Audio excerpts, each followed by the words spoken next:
This channel does not promote any violent, harmful, or illegal activities. All content provided by this channel is meant for an educational purpose only.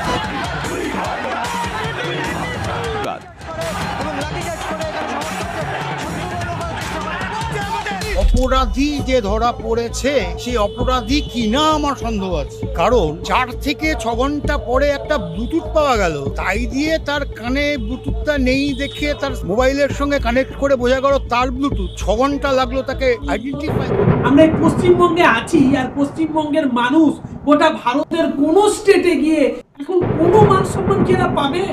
9 August 2024 কলকাতার বিখ্যাত RG Kar medical কলেজের seminar room থেকে একটি মহিলার মৃতদেহ পাওয়া যায় এবং ওই সময় ওই মেয়েটির গোটা শরীরে ছিল আঘাতের চিহ্ন, গলার হাড় ভাঙা, অর্ধনগ্ন, চোখ দিয়ে ব্লাড বেরোচ্ছে, এরকম অবস্থায় পা ছিল 90 ডিগ্রি অ্যাঙ্গেলে।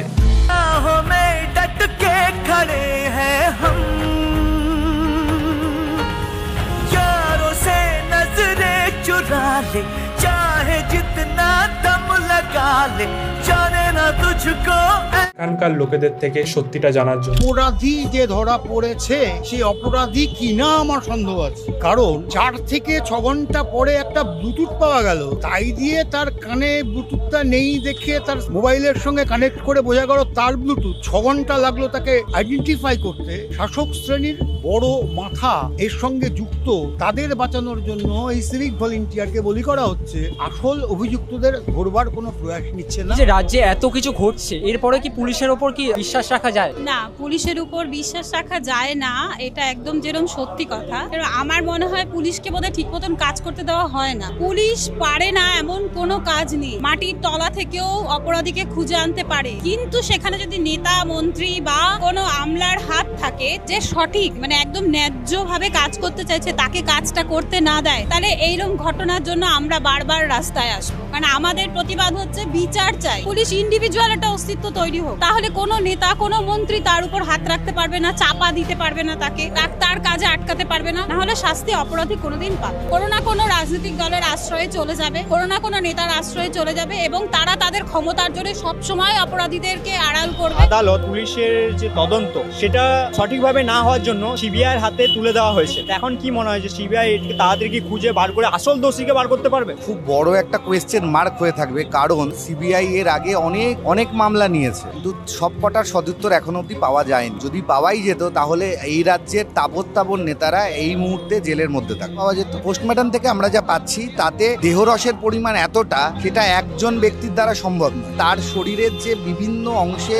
বিভিন্ন ক্ষতস্থান, সেটা এক রকমের ক্ষতস্থান নয়, একই নোকের ক্ষতস্থান নয়। সেখান থেকেও বোঝা যাচ্ছে যে এটায় বিস্তর গাফিলতি রয়েছে, একটা বড় ধামা চাপা দেওয়ার একটা প্রক্রিয়া চলছে। সবাই এখানে একসাথে সারা রাত জাগবো, আজকে প্রমাণ করব আমরা পারি। আমরা এতদিন যা সহ্য করেছি সেটাকে আজকে উত্তর দিতেই হবে, আর আমরা কোশ্চেন করবো আর তার জবাব চাই। দেখুন, বৃষ্টি তো বর্ষাকালে বৃষ্টি হবে, বাট এই যে আমাদের যে লড়াই, সেটা কোনো বৃষ্টি হোক সুনামি হোক কিছুতেই আটকাবে না। শুধু এই রাজ্যে বলে না, আমাদের গোটা ভারতবর্ষে কোনো জায়গাতেই নারীরা সুরক্ষিত নেই। এখন এই আরজিকরের এই যে ব্যাপারটা হচ্ছে, যার জন্য আমরা এই জমায়েতটা হয়েছি, কিন্তু এইরকম নারী ধর্ষণ প্রতিদিন প্রতি মিনিটে হয়ে যাচ্ছে, বাট সেগুলো আমরা জানতে পারছি না, এরকম ধামাচাপা পড়ে যাচ্ছে। তো আমার মনে হয় যে এগুলো সামনে আসা উচিত। যেহেতু সবাই কিন্তু উই ওয়ান্ট জাস্টিস, বিচার চাই বলে কিন্তু সবাই চিৎকার করে সামনের দিকে মিছিলে কিন্তু এগিয়ে চলেছেন, যেমনটা কিন্তু তোমরা শুনতেই পাচ্ছ।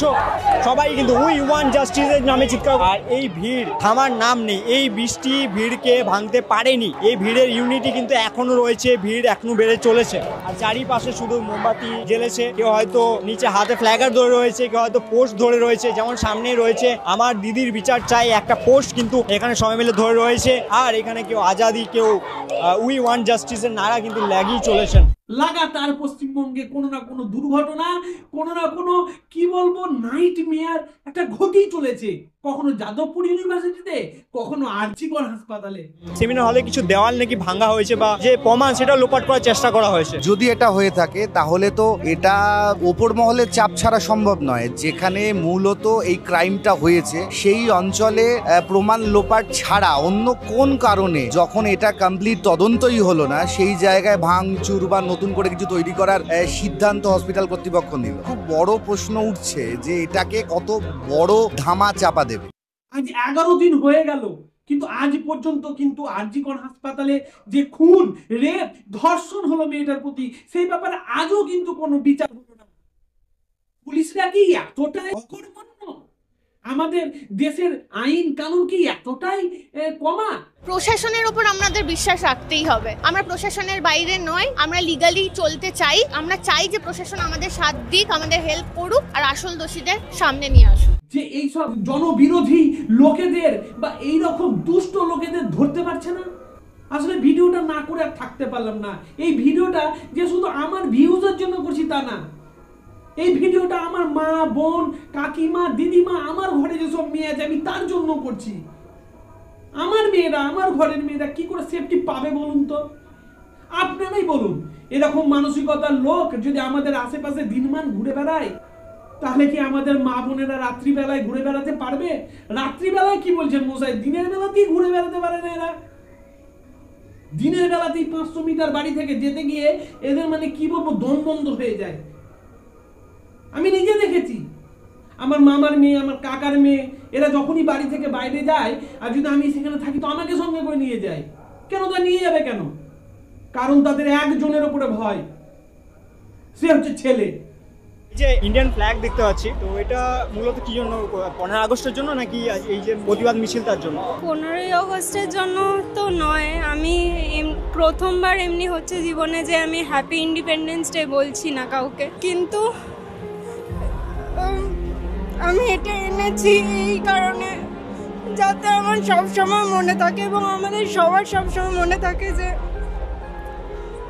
আমাদেরকে ভালো করতে হবে সমাজটাকে এবং আমাদের প্রতিবাদ করতে হবে। যখন সমাজটা নোংরা পথে এগোচ্ছে আমরা দেখছি, সেটা আমাদেরকে প্রতিবাদ করতে হবে এবং এটা যে আমার রেসপন্সিবিলিটি, এখানে সবার রেসপন্সিবিলিটি। এই সুন্দর দেশটা যেন সুন্দর থাকে সেই দায়িত্বটা আমাদের, সেইটা যাতে আমার মনে থাকে, সবার মনে থাকে, সেই জন্য আমি এই ফ্ল্যাগটা এনেছি।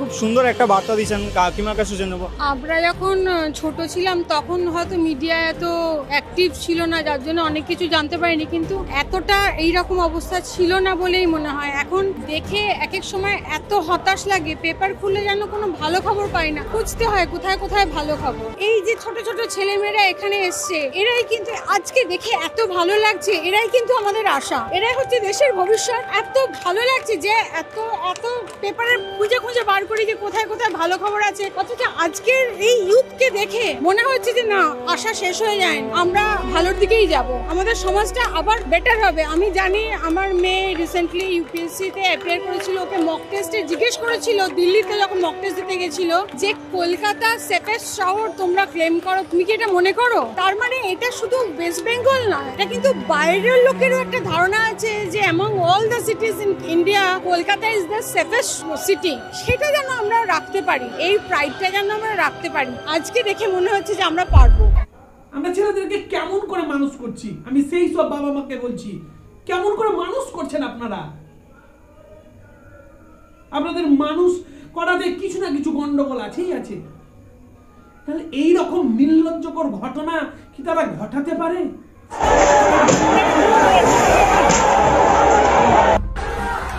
हम लोग यहाँ के रेसिडेंट्स डॉक्टर हैं। आप यहाँ का कंडीशन देख सकते हैं, हजारों के संख्या में ये मॉब आया है, हम लोग पे अटैक भी किया है और इनका मेन टारगेट है कि जो भी एविडेंस है उसको टेम्पर किया जाए और यहाँ का जो लोकल पुलिस है ये कुछ भी कंट्रोल नहीं कर पाया। এতদিন শুনেছি রাস্তাঘাটে হয়, এতদিন শুনেছি বাড়ির মেয়েরা রাতের বেলাতে হয়, এখন দেখছি কর্মসংস্থানও হচ্ছে, কর্মক্ষেত্রে হচ্ছে। এ কি নির্লজ্জকর ব্যাপার, কি নির্লজ্জকর পরিবেশ সৃষ্টি হলো আমাদের এই পশ্চিমবঙ্গে। ভেবেছিলাম করব না, ভিডিও করে কি লাভ, এই দেশের জনগণ তো চুপ থাকারই মানে প্যাসেঞ্জার। কিন্তু না, শেষ পর্যন্ত দেখলাম কয়েকজন 500 কোটি মতন ইউটিউবার, কয়েকজন এসআরবির মতন ইউটিউবার যখন এই ব্যাপারে কথা বললো, তখন আমি বললাম যে না, আমার ছোট হতে পারে সাবস্ক্রাইবার, কিন্তু এই ব্যাপারে আমার নিশ্চয়ই কথা বলা উচিত। ভেবেছিলাম কথা বলবো না, কিছুটা ভয়েও চুপ ছিলাম, কিন্তু আজ আর পারলাম না। 11 দিন হয়ে গেল। যদি আপনার নিজের বোন হতো, যদি আপনার নিজের মা হতো, আপনি কি করতেন?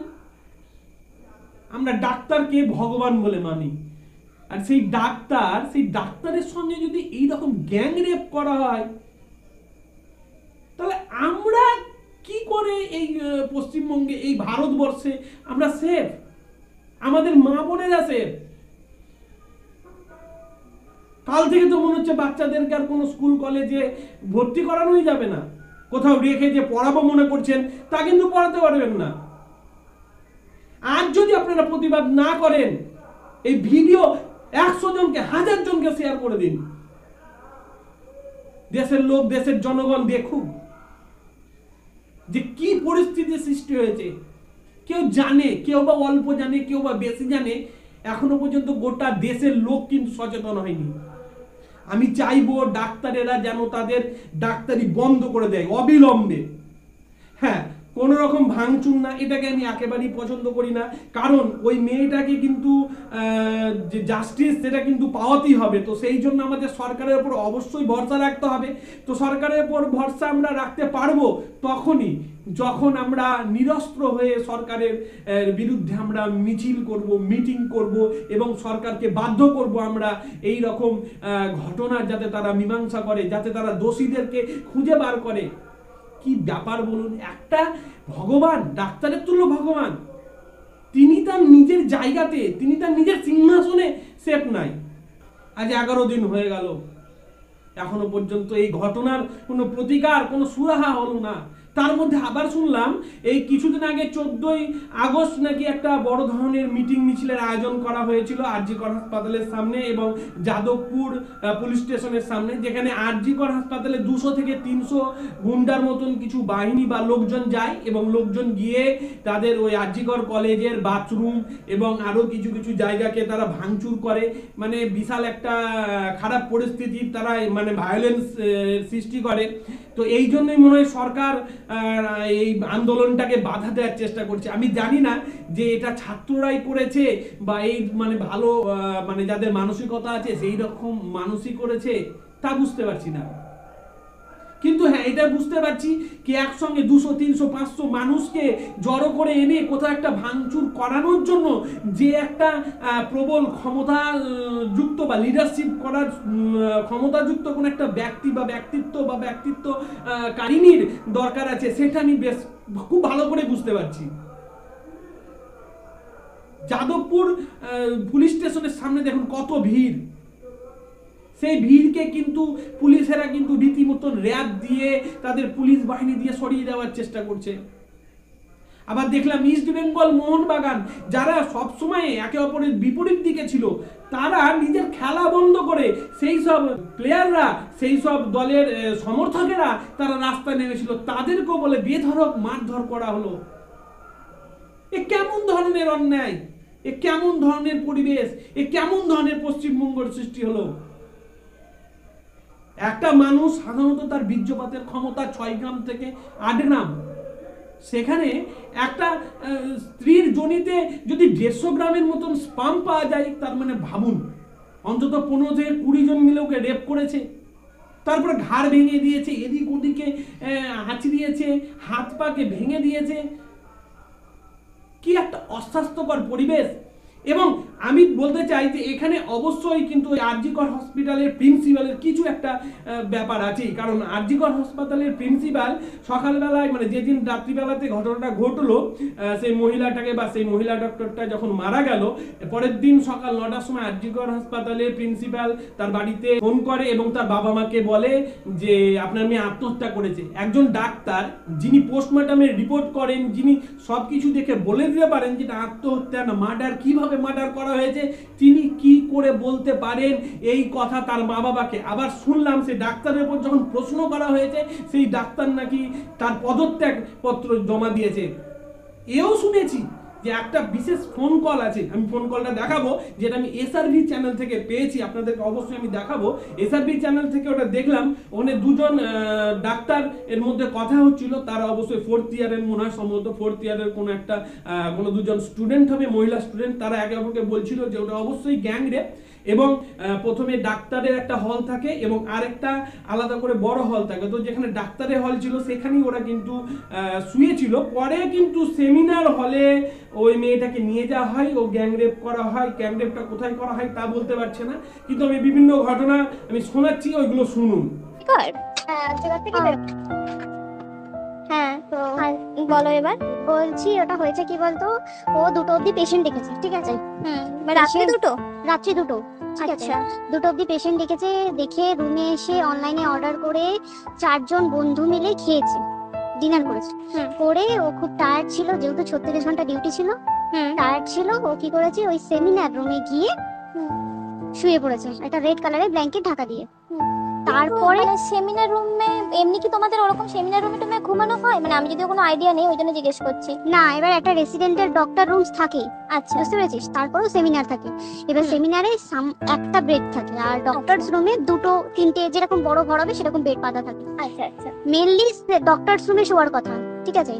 হয়েছিল কি, ওকে বডিটা পাওয়া গেছে সেমিনার রুমে, কিন্তু ঘুমাচ্ছিল ডক্টরস রুমে।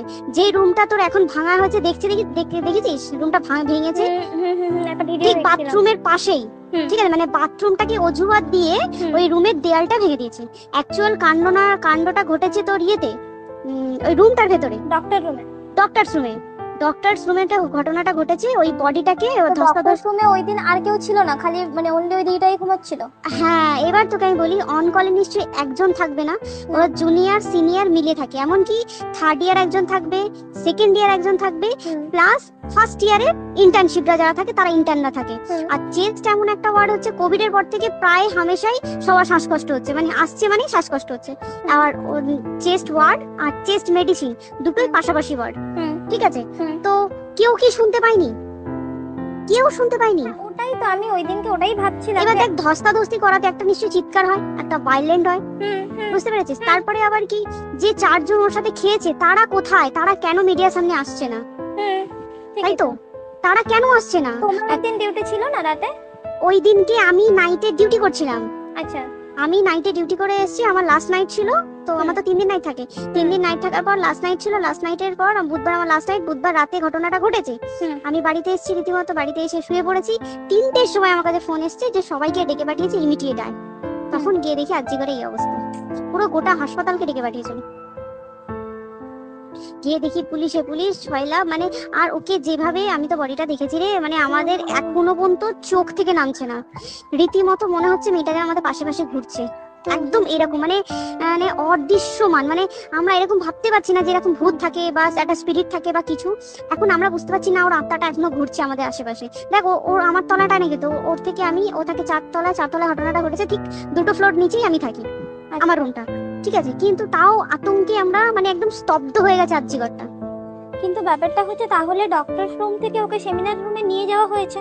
হ্যাঁ, অবশ্যই নিয়ে যাওয়া হয়েছে। এবার দেখ, নিয়ে যাওয়া হয়েছে, ওকে যেভাবে মারা হয়েছে এটা একার পক্ষে অসম্ভব, ইট ইজ ইম্পসিবল। পুরোপুরি গ্যাং রেপ ছাড়া কোনো কিছু নয়।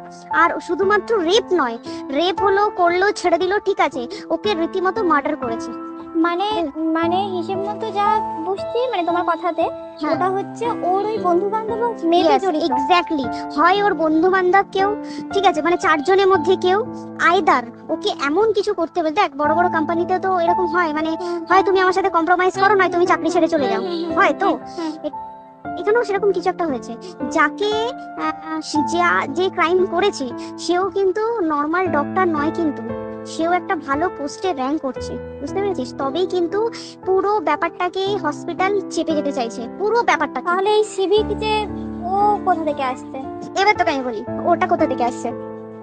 আমাদের প্রিন্সিপাল চেঞ্জ হয়ে গেছে, ডেপুটি সুপার চেঞ্জ হয়ে গেছে, তারপরে আমাদের অ্যাসিস্ট্যান্ট সুপার চেঞ্জ, সব চেঞ্জ হয়ে গেছে।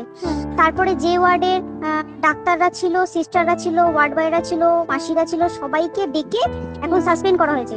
তারা কোথাও যেতে পারবে না, রোজ গিয়ে কোর্টে গিয়ে দেখা করছে। আজকেও কোর্টে গেছিল সবাই। তারপরে তো তোর এগুলো হলো। তারপরে তোর কি বলে, আরে বল না, ওই সিবিআই এটা হয়েছে কি, মানে ও সেই সঞ্জয় রায় যে ধরা পড়েছে, অ্যাকচুয়াল কিন্তু ও নেই, ঠিক আছে? ওর এতটা ক্ষমতাই হয় না, ও অত রাত্রে কি করতে যাবে? ও অত রাত্রে ওখানে কি করতে যাবে? ও না পেশেন্ট, ও নাকি বলছে দালাল পেশেন্ট নিয়ে গেছে। তো পেশেন্ট নিয়ে যখন গেছে, দিদিটার রুমে যখন যাবে, নিশ্চয়ই দিদিটার রুমে কোনো কাগজপত্র দেখাতে যাবে। সেই অবস্থায় গিয়ে দেখে যে এরকম এরকম ঘটনা, তা ঝাঁপিয়ে পড়েছে ওর উপরে। এরকম কিছু কি, তাও কিছু নয়, শুধু গেছে দেখছে ড্রিঙ্ক অবস্থায়, ওকে ক্যামেরায় দেখা গেছে ড্রিঙ্ক অবস্থায় গেছে আর এসছে, এইটুকুই দেখা গেছে। তারপরে হচ্ছে কি, তোর অনেক রকম এখানে অনেক রকম ব্যাপার আছে। যে দিনকে ঘটনাটা ঘটে তার ঠিক 2 দিন পরে ওই সেমিনার বাথরুমের অজুহাত দিয়ে ডক্টর যে রুমের দেওয়ালটা আছে ওই দেওয়ালটা ভেঙে দিয়েছে। কেন? প্রথমে ওকে বললো সুসাইড করেছে, আমাদের যখন ফার্স্ট খবর আছে তখন সুসাইড করেছে। তারপরে যখন হসপিটালে যাই তখন গিয়ে শুনছি নাকি না সুসাইড করেনি, এটা রেপ করেছে, রেপ করে মার্ডার করা হয়েছে। এখানে বিশাল বড় একটা গেম চলছে।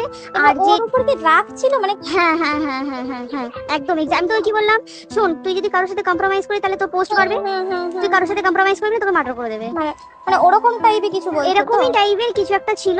আইদার খুব রাফ, মানে খুব রাগ, খুব মানে খুব ওর উপরে খুব ফ্রাস্ট্রেশন ছিল, যারই ছিল খুব ফ্রাস্ট্রেশন ছিল। শুধু ওকে মারিনি রে, রীতিমতো মার্ডার করেছে। ওর যে ক্ল্যাচারটা ছিল, ওর ওর ইউরিনের রাস্তায় ক্ল্যাচারটা ঢুকিয়ে দিয়েছে, তুই জানিস? মানে কি বলবো, মানে ওকে দেখা যাচ্ছে না, আমরা তো দেখেছি নিজের চোখে, ওকে দেখা যাচ্ছে না, মানে ব্লিড তো কতটা, মানে এইটা মানে প্রচন্ড কষ্ট পেয়ে একটা মেয়ে মারা গেল। আর ওর যে গলাটা চেপে ধরেছে, ওর ওই চেপে ধরাতে মানে এতটাই জোরে চেপে ধরেছে যে চোখ ফেটে রক্ত বেরিয়েছে। বুঝতে পেরেছিস? মানে কি বলতো, যদি ধরা পড়ে না উচিত, মানে যারা এটার সঙ্গে দায়ী না। আর এই যে সিবিআইটা হয়েছে, সিবিআইটা একমাত্র আমাদের জোরেতেই সিবিআইটা এসেছে, মানে আমরা ওই সঞ্জয় রায় একার পক্ষে সম্ভব না এইসব। তারপরে পোস্টমর্টম রিপোর্টে তুই জানিস ওই আমাদের ভাজাইনা থেকে 150 গ্রাম স্পাম বেরিয়েছে। পোস্টমর্টম রিপোর্ট 150 গ্রাম স্পাম, মানে বুঝতে পারছিস? নট এ ক্যালকুলেটেড, মিনিমাম কম করে 6 থেকে 7 জন করেছে ওকে। ওই জন্যই তো আমরা এতটা বেশি ভাইলেন্ট হয়ে গেছি, বুঝতে পেরেছিস? আমাদের একটা মেয়ে তার কাজের জায়গাতেই ছিল, এমনটা নয় যে রাস্তাঘাটে কোনো বিপদ, তার কাজের জায়গাতেই সেফ নয়। শোন দেখ, বড় বড় কোম্পানিতে কি হয়, রুমের ভেতরে এগুলো হয়, মানে ধর রুমের ভেতরে হলো, যেমন কল সেন্টারে হয়, নাইট শিফটে হয়, এগুলো অ্যাকসেপ্টেবল। বাট হসপিটাল হচ্ছে এমন একটা এরিয়ার মতো একটা, হ্যাঁ আরজিকর বলে না, যে কোনো হাসপাতালে কেউ যদি স্ব ইচ্ছায় কারোর সাথে রিলেশনশিপে গিয়ে করতে চায় সেটা আলাদা জিনিস, কিন্তু ঠিক আছে, কিন্তু কেউ কারো বিরুদ্ধে এইভাবে করতে পারে না রে। তুই জানিস না, মানে ওয়ার্ডে দেখ কম বেশি আমরা সবাই ঘুমাই, কম বেশি আমরা সবাই জেগে থাকি, জেগে তো থাকি, তাতে কি কেউ শুনতে পায়নি? তার কি একদম ভাইলেন্স ছিল না? যদি কেউ না শুনতে পারে তাহলে ওর খাবারে কেউ কিছু মিশিয়েছিল, তাই কি না? সেটাও পোস্টমর্টম রিপোর্টে মানে লিক করছে না যে কেন খাবার ও তো খাবারটা খেয়েছিল, সেটা তো নিশ্চয়ই পেটেই ছিল, পেট থেকে তো বমি করে বের করে দেন, সেটা তো ফরেনসিক রিপোর্টে কিছু। এটা বলতেও দুঃখ লাগছে যে প্রমাণ লোপাটের কিন্তু একটা বড় ধরনের চেষ্টা এরা কিন্তু করেছে, এই আরজিকর হাসপাতালেরই বলুন কি বড় সড় নেতা মন্ত্রী কিংবা যারাই আছেন এই কর্মকাণ্ডের সঙ্গে যুক্ত তারা। কারণ যে ডাক্তারের যে শোবার স্থল ছিল সেই শোবার স্থলের কিন্তু পাশে একটা বাথরুম ছিল, বাথরুম সহ সেই ডাক্তারদের শোবার জায়গাটাকে তারা রীতিমতো ভেঙে দিয়েছে, ভেঙে চুরে গুঁড়িয়ে দিয়েছে। দেখতে পাচ্ছ ব্যানার লাগানো রয়েছে, উই ওয়ান্ট জাস্টিস, বিচার চাই। ওখানে রয়েছে নো সেফটি নো ডিউটি, মানে যদি এই ডাক্তারদের কোনো সেফটি না পাওয়া যায় তারা কিন্তু ডিউটিতেও কিন্তু যাবেন না, এমনটাই কিন্তু তারা এখানে লিখেছেন। 14ই আগস্ট এত বিশাল পরিমাণে ভিড় হয়েছিল আপনি চিন্তা করতে পারবেন না যাদবপুরে আর আরজিকর হাসপাতালে। প্রথমে ব্যাপারটা আমি সাধারণত একটা এমনি রেপ বলে ভেবেছিলাম, হয়তো কোনো একটা ঘটনা ঘটেছে, কিন্তু পরে যে আমি শুনলাম স্পামের ব্যাপারটা এবং ওকে যা নৃশংসভাবে হত্যা করা হয়েছে, এবং যে ফোন কলটার কথা বলছিলাম আমি, 3rd ইয়ারের দুটো 4th ইয়ারের দুটো মেয়ে ডাক্তার, লেডি ডাক্তার যারা কথা বলছিল, তারা বলেছে কিনা ওকে খুব জোরে গলাটা এত জোরে টিপেছে যে ওর চোখ মুখ দিয়ে শুদ্ধ রক্ত বেরিয়েছে মেয়েটার। তাহলে কি নৃশংস বলুন। আবার এর মধ্যে মাননীয় মমতা ব্যানার্জি 10 লাখ টাকা দিয়ে তার মানে কেসটাকে একটা ধামাচাপা বা এরকম জাতীয় কিছু একটা তাকে সাহায্য করবে, তার পরিবারকে বলেছে। এ কিরকম ধরনের কথা? মা আমরা খাচ্ছি, তোমরাও খেয়ে দিয়ে ঘুমিয়ে পড়ো। তারপর আর মেয়ের সাথে কথা হয়নি, আমার মেয়েটাকে ফোন করে ফেলেছে এরা, আমার মেয়েটাকে মেরে ফেলেছে। বলুক যে দোষীকে আমরা খুঁজে বার করবো। আমি মাননীয় প্রধানমন্ত্রীর কাছে জোর হাত করে আমি আবেদন করছি, নিবেদন করছি যে উনি যেন এই তদন্তের যেন একটা সুরাহা করেন। পশ্চিমবঙ্গে থাকবো আর এই সব ঘটনার সম্মুখীন হতে হবে, ব্লক করতে যাওয়াটাই মশাই বৃথা। আর কি বলবো, কথাই বেরোচ্ছে না। পশ্চিমবঙ্গের বাইরে যখন ব্লগ করতে যাবো না, আমাকে বলল ও আরজি কর হাসপাতালে ওখান থেকে কলকাতা থেকে আসছেন না, কিছুদিন আগে তো আরজি কর হাসপাতালে একটা গ্যাং রেপ হলো। কি একটা ভয়ঙ্কর অবস্থা পরিস্থিতির সৃষ্টি হচ্ছে বলুন তো। পশ্চিমবঙ্গের প্রত্যেকটা জেলাতে 14ই আগস্ট খুব মানে বড় সড়ো একটা মিছিল তো হয়েছে, যে যার মতন সে তার মতন করে সেই মিছিলটা বা প্রতিবাদটাকে করেছে। কলকাতাতে তো জলে ভিজে মশাই অনেকে গিয়েছিল, আপনি তো বাড়িতে বসে আছেন, কিছু কথা অন্তত বলুন। প্রতিদিন আপনি খোঁজ লাগান, আপনার এলাকাতে সকালে নাহলে সন্ধ্যেতে একটা বড় মিটিং মিছিলের আয়োজন করা হচ্ছে, সেখানে আপনি যান, গিয়ে দেখুন যে কি ভয়ঙ্কর পরিস্থিতি।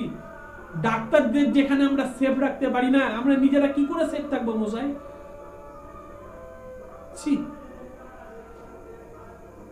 আরজি কর হাসপাতালের কথা শুনে না মানে আমার ভিতরটা ফেটে যাচ্ছে। আমরা নিরস্ত হয়ে প্রতিবাদের কথা বলছি, মুখে বলুন। আমরা বাংলাদেশকে নিয়ে দোষ করছি না, বাংলাদেশকে নিয়ে বিভিন্ন ধরনের কথা বলছি, বাংলাদেশ এই করেছে ওই করেছে। আরে মশাই, আপনার বাংলাতেই তো এত বড় ঘটনা ঘটছে, যাদবপুর ঘটছে, তারপরে আরজি কর ঘটছে, এর আগে কত ঘটনা ঘটেছে, আর আমরা দোষ দিচ্ছি বাংলাদেশকে। আগে নিজের পাছায় হাত দিয়ে দেখুন, আপনার পাছা দিয়ে অনেক গু। আপনাদের ছেলে মেয়েদেরকে, আপনাদের মা বোনেদেরকে সেফ রাখার একটা বার্তা দিন। যে যে ধর্ম করেন সেই ধর্ম ছেলেদেরকে শোনান, ধর্ম কথাগুলো শোনান, এবং ধর্মের বিপরীতে গেলে কি হতে পারে সেটাও জানান। আর সেই সব ছেলে মেয়েদের, সেই সব লোকেদের মা বাবাকে বা সেই সব লোকেদের স্ত্রীকে, বোনেদের, মায়েদের বলছি, আপনার সঙ্গেও কিন্তু এই ঘটনা ঘটতে পারে। সেদিন আপনি কি করবেন? আপনার জন্য আপনার ছেলে, হাজবেন্ড যেটা আজকে ওই মেয়েটার সঙ্গে করেছে, সেটা কিন্তু কালকেও ঘটবে, এবং সেই হাজবেন্ড বা সেই ভাই আপনার জন্য কিচ্ছু করতে পারবে না। সেদিন আপনি কোথায় যাবেন? আমি চাই এই মিছিলটা, এই আন্দোলনটা এত বড়, এত বিপুল পরিমাণে, বিপুল মাত্রায় ছড়িয়ে পড়ুক গোটা দেশে, গোটা ভারতে, গোটা পৃথিবীতে, যেন মানুষ বুঝতে পারে হ্যাঁ, পশ্চিমবঙ্গের লোক আজও কিন্তু জাগরিত হয়ে আছে। বাঙালি বলে আমরা নিজেকে খুব বুদ্ধিমান মনে করি না। আজ দেখুন, বাঙালি হচ্ছে সব থেকে খারাপ, বাঙালি সব থেকে খারাপ, বরঞ্চ অন্য রাজ্যই ভালো। ওদেরই বুদ্ধি আছে, আপনার কুবুদ্ধি আছে মশাই, কুবুদ্ধি। আজকে তো দাঁড়িয়ে দাঁড়িয়ে অনেকেই আমার ভিডিও দেখছেন, কিন্তু এদের মধ্যে যে দোষী নাই তাও আমি বলতে পারছি না। এদের মধ্যে অনেকেই আছে শুধু শুনবেন আর ব্যাস বন্ধ করে রেখে দেবেন, আর বাড়িতে আলোচনা করবেন। ভিডিওটা শেয়ার করুন, আপনিও পারলে আপনার মনের কথা জানান ভিডিওর মাধ্যমে, ফেসবুকে দিন, ইউটিউবে দিন। আরে মশাই, ভিউজের জন্য বলছি না, দিন। মেয়েটার পরিবার যেন জাস্টিস পায়। এত বড় স্লোগান গোটা দেশ জুড়ে, গোটা বাংলা জুড়ে হয়েছে। ভারতবর্ষের পশ্চিমবঙ্গের কলকাতা শুনেছি সব থেকে safest area, safest reason, safest state, safest city in the world. সেইখানে আপনি বুঝতে পেরেছেন যে কি করে আরজি কর হাসপাতালে ঘটনাটা ঘটতে পারে। তাহলে আমরা কোন জায়গায় আছি, কোন সেফেস্ট পজিশনে আমরা আছি, আমাদের অবস্থাটা কি, আমাদের হালতটা কি, আমাদের ছেলে মেয়েদের অবস্থাটা কি? ক্যারাটে শেখাচ্ছেন, ক্যারাটে শিখিয়ে কিছু হবে না মশাই। আপনার ছেলেটাকে, আপনার বাবাটাকে, আপনার ভাইটাকে আগে ঠিকঠাক সহবত শিখান, যাতে এরকম ঘটনা তারা দ্বিতীয়বার না করে। তাদেরকে বোঝান, যদি আমাদের সঙ্গে, নিজের পরিবারের সঙ্গে ঘটনা ঘটে, তখন তারা কি করবে, কোথায় যাবে, কার কাছে যাবে, কি করবে। আমি কোনো পার্টির হয়ে বলছি না, সমস্ত পার্টির উদ্দেশ্যে বলছি। দেশ ধর্ম নির্বিশেষে আপনারা এই ভিডিও, এই সমস্যাটার সমাধান করুন। আর বলতে পারছি না, এত খারাপ লাগছে নিজেকে, যে কি বলবো, আমার বিরক্ত লাগছে পুরো। মনে করেছিলাম যে এইটা আমার টপিক না, আমি তো ব্লগ করে বেড়াই, কি দরকার আমার। কিন্তু 10 দিন পরে, 11 দিন পরে, 12 দিন পরেও যখন দেখছি একই ধরনের ঘটনা ঘটছে, তখন কিন্তু নিজেকে আর স্থির রাখতে পারলাম না। প্রতিবাদ না করলে হতো না, প্রতিবাদী হন, সঠিক জিনিসটার উপর প্রতিবাদ করুন, স্বার্থপর হবেন না। আপনার রিয়াকশন আপনার এলাকায় দেখান। প্রত্যেকটি এলাকায় কোনো না কোনো দিন, সপ্তাহের কিংবা প্রতিদিনও হতে পারে সেই সব এলাকাতে মিটিং মিছিল রীতিমতো চলছে। আমি বলছি সেই সব মিটিং মিছিলে যোগদান করুন। অন্য সময় পার্টির মিটিং মিছিলে তো যোগদান করে নিচ্ছেন, যখন খেতে দিচ্ছে একটু বিরিয়ানি কি একটু অন্য কিছু খাবার। আজকে খাবার দিচ্ছে না মশাই, আপনারই পরিবারের জন্য ডাকছে, ডাকছেও না কেউ, আপনাকে যেতে হবে আপনার পরিবারের বাঁচাতে, আপনার পরিবারকে বাঁচাতে। এই মিছিলে যোগদান করুন, আর এই মিছিলটাকে বড় বড় আরো বড় বৃহত্তর করে তুলুন, যেখানে দেশের মানুষ জানতে পারে হ্যাঁ বাঙালি আজও কিন্তু জেগে আছে, আজও বাঙালি সর্বসেরা। এই কলঙ্ককে আমাদের ঘোচাতে হবে, আমাদের কি ঘোচাতে হবে এই কলঙ্ক। কে ঘোচাবে কলঙ্ক? আমরা দোষ করেছি, আমাদের কিন্তু কলঙ্ক ঘোচাতে হবে। কিছুদিন আগে ধনঞ্জয়ের ঘটনা, তারপরে আরজিকর, তারপরে আপনার যাদবপুর, কি বিশ্রী পরিবেশ একবার ভাবুন। এই পশ্চিমবঙ্গের মানুষ কি বাঁচতে পারবে?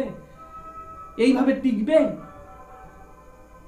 কালকে বাংলাদেশ হয়েছে, আজকে ছাত্ররা এই পশ্চিমবঙ্গকে দখল করবে, তখন কিন্তু কিচ্ছু করার থাকবে না। ভুল ডিসিশন কেও মানতে হবে, ঠিক ডিসিশন কেও মানতে হবে। আরজিকর কলেজের কিছুটা ভিডিও দেখুন, কি বিপুল পরিমাণে ভিড়, তারপরেই বুঝতে পারবেন। বিভিন্ন জায়গাতে আপনি দেখুন, বিভিন্ন সোশ্যাল মিডিয়াতে দেখুন, কি নৃশংস এরা। এদের মধ্যে ন্যূনতম মানসিকতাটাও নাই। এরা মানুষের মুখোশের আড়ালে এক একটা পশু, জন্তু, জানোয়ার